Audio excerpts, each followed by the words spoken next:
Hi, my name is Jacob, and this is my assignment for Unit 7 Acting. I'm covering Marlon Brando's acting approach.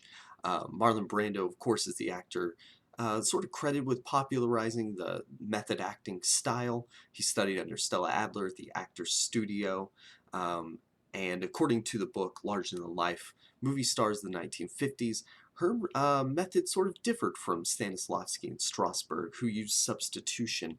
Adler used more of a textual approach rather than effective memory. So kind of using the effective memory of a character rather than the actor.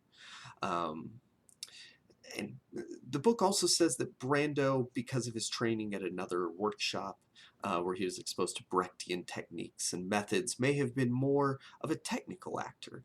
And they used the films Julius Caesar and Mutiny on the Bounty to sort of talk about his theatricality. And I disagree. Even the first initial dives into interviews with Brando from big names, whenever they ask him about acting, even at his most obtuse, he says anybody can act. You and I can act. And it's a very natural, instinctual sort of process. And that's what it is for Brando. And I think even in those performances where the book says that he became a Shakespearean actor, I think that means that Brando was kind of playing two roles. He was playing the Shakespearean actor, and then he was playing the character the Shakespearean actor was playing. Um, Whenever he did the film The Men, it was his first film, he went and he studied paraplegics, and he saw how they got in and out of their chairs, how they crawled around. He saw the races that they actually did with each other out of their chairs, and he sort of took on that mentality, their frustration, their joy, and he put himself into that mindset. He was just absorbed and always studying. And then Kowalski, a character he played on the stage and on screen, two of his most iconic roles. Um, he would have to really bring a lot of energy on the stage, and he didn't like that. He preferred the short bursts of energy in film. Um, but it's all about sort of that energy and embodying, um, bringing the internal to the external. Um, he said, if I have to play a scene and I have to be angry, it must trigger something within your mechanisms that are spring-loaded, that are filled with contempt about something.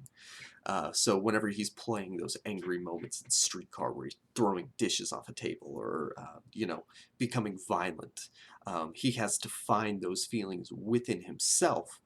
um, so maybe it's sort of a mixture of that effective memory of the character and the real person.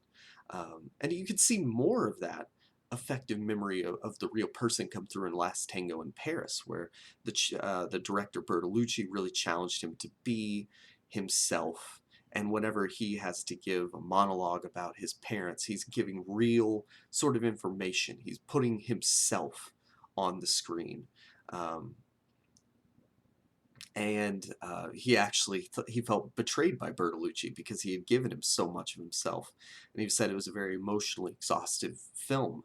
Um, but then The Godfather, he talks about you don't want to be caught trying on camera. You don't want to be afraid that his acting will be disbelieved, and he was putting on a mask, building a life of Vito Corleone, questioning the nature of criminality, and he played the gangster more of as a gentle hero.